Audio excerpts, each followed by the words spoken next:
Dia 7 de março. São Tomás de Aquino. 1724. Filho do conde Landulfo de Aquino, nasceu Tomás em 1225, no castelo de Roccasecca, perto da cidade de Aquino, e no célebre mosteiro beneditino Monte Cassino, onde com 5 anos de idade principiou os estudos. Mais tarde frequentou a Universidade de Nápoles.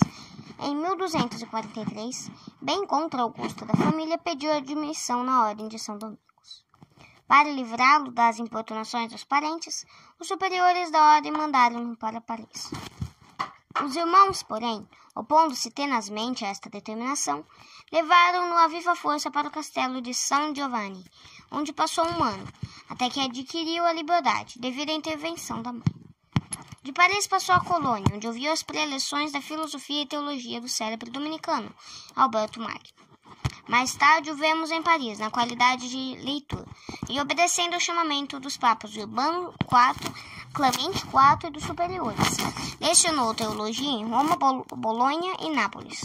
Convidado pelo Papa Gregório X para tomar parte no Segundo Concílio de Lyon, morreu em viagem na abadia dos Cistercienses, em Fossa Nova, 1274. Se é lícita a comparação dos santos com as estrelas do firmamento, das quais cada um ocupa um lugar determinado e das mais difere pelo volume e brilho, São Tomás, entre todos os habitantes da celeste Sião, destaca-se de tal maneira que nem no Antigo nem no Novo Testamento se encontra quem possa competir com ele, quer como doutor, quer como religioso de qualquer ordem religiosa. A outras ordens, Deus deu grandes missionários, como São Francisco Xavier e Anchieta, a Companhia de Jesus. Santos bispos e cardeais, como São Boaventura, a ordem dos frades menores. São Tomás é sábio e mestre, e talvez fosse pela grande inclinação ao estudo que entrasse na ordem de São Domingos, ordem que tão admiravelmente une a ciência com o serviço de Deus na vida regular. Honras e dignidades que repetidas vezes lhe foram oferecidas, São Tomás recusou-as todas a fim de poder dedicar-se exclusivamente à ciência. O estudo e o ensino das ciências teológicas eram por ele considerados o fim principal de sua vida. O espírito estava ali sempre absorto em questões especulativas, tanto que às vezes era preciso sacudi-lo para fazer voltar à realidade da vida.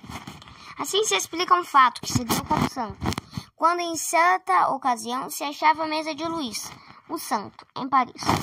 Completamente esquecido do meio em que se encontrava, exclamou: "Afinal achei uma prova irrefutável contra os maniqueus.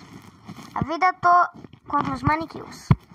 toda passou-lhe no gabinete de estudo ou nas salas de escola. Sua fama de mestre de primeira ordem era igual na Itália, França e Alemanha.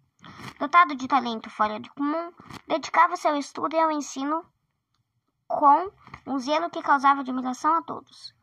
Possuía um saber não só vastíssimo, mas antes de tudo sólido e, o que constitui um grande merecimento do santo, baseado na doutrina de Cristo, na revelação, nos santos livros e na doutrina dos santos padres. Era de uma sabedoria ordenada e humilde, e alheias lhes eram tendências revolucionárias e inovadoras, que estigmatizam tantos outros talentos, que se colocam a serviço da incredulidade do erro. O que mais encanta na doutrina de São Tomás é a universidade dos assuntos que apresenta, a profundeza e solidez com que os estuda, a clareza e firmeza com que os explana. Não há nenhuma dificuldade no dogma que não ache solução, nenhum erro em que não encontre refutação nos escritos de São Tomás. Tão reconhecido é o valor do Santo Mestre que se lhe conferiu o título honroso de Doctor Angelicus. Tomás de Aquino, que não só foi teólogo e filósofo, mas também santo, antes de tudo era um bom religioso que, no meio dos estudos, não se dispensava das práticas de piedade adotadas e seguidas por sua ordem. Santificando o estudo santificou-o, fazendo-o conhecer cada vez mais a beleza e perfeição de Deus. Principiando o estudo por oração, a esta recorria quando naquele se lhe apresentavam dificuldades.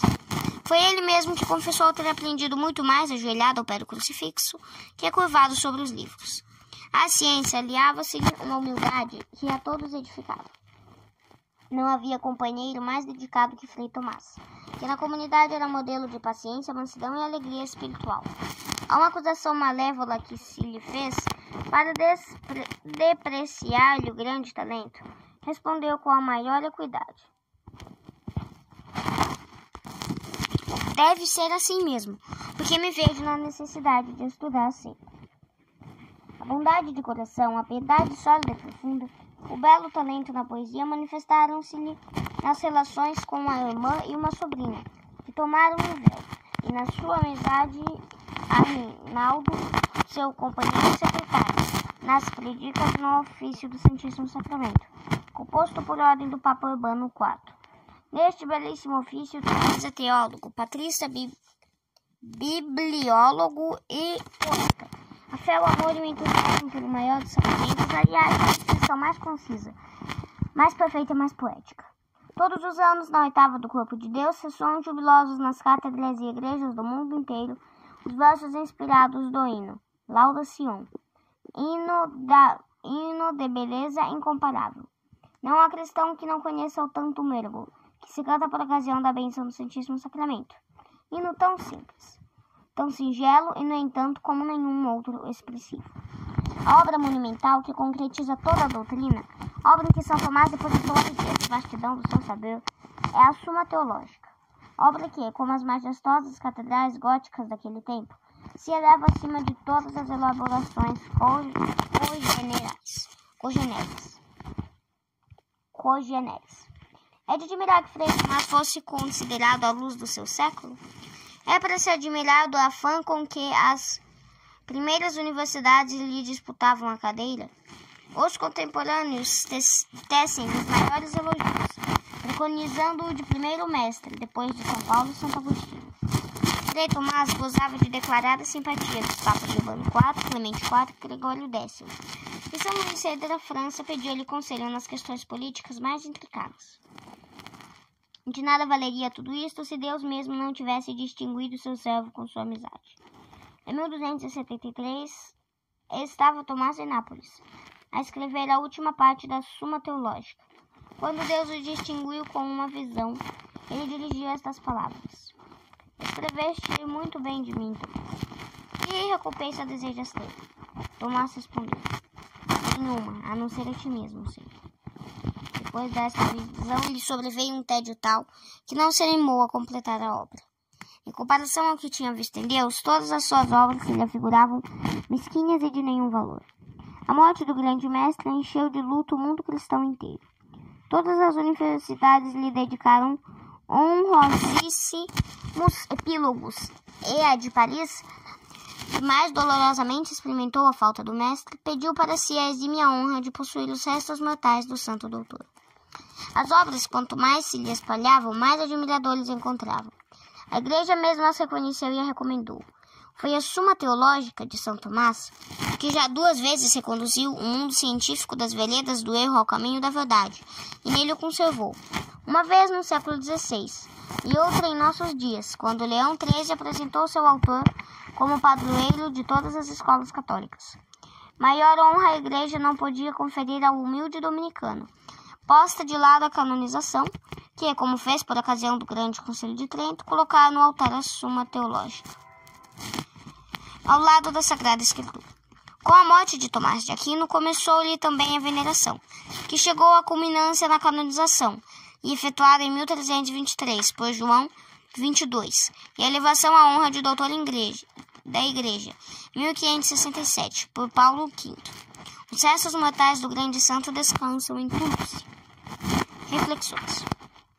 Primeiro, São Tomás lutou valorosamente para se ver livre da tentação, que uma depravada mulher lhe amara, e venceu.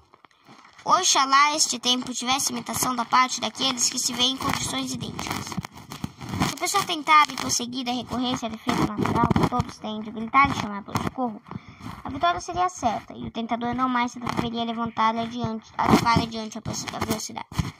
O que afugenta o ladrão é a vigilância, são os gritos de alarme da pessoa que se vê assaltada e que se põe a defender os bens que estão em perigo de lhe serem roubados. Há uma joia mais preciosa que a virtude angélica? Há um ladrão mais pernicioso que aquele que não la quer arrebatar? Se defendemos a nossa propriedade com toda a energia que o momento exige, a nossa virtude não merece a mesma defesa quando a vemos em perigo? 2. Há 2 perguntas que lhe foram dirigidas. São Tomás deu respostas acertadíssimas e dignas de atenção. A primeira foi: que certeza temos da nossa salvação? São Tomás respondeu: salva-se quem quer. Não é a simples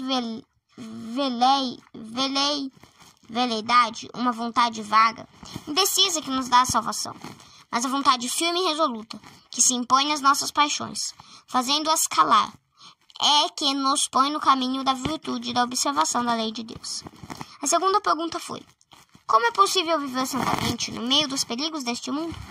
A resposta: lembrando-se muitas vezes das contas que devemos dar a Deus, da nossa administração. É a fé que nos ensina a verdade da prestação de contas que cada um deve dar a Deus. Ai daquele que não tiver as contas em ordem. Ai daquele que não souber responder a Deus, onisciente, justo e santo. Lembra-te da responsabilidade que tens perante Deus. Incólume passarás por entre os perigos que o mundo te prepara.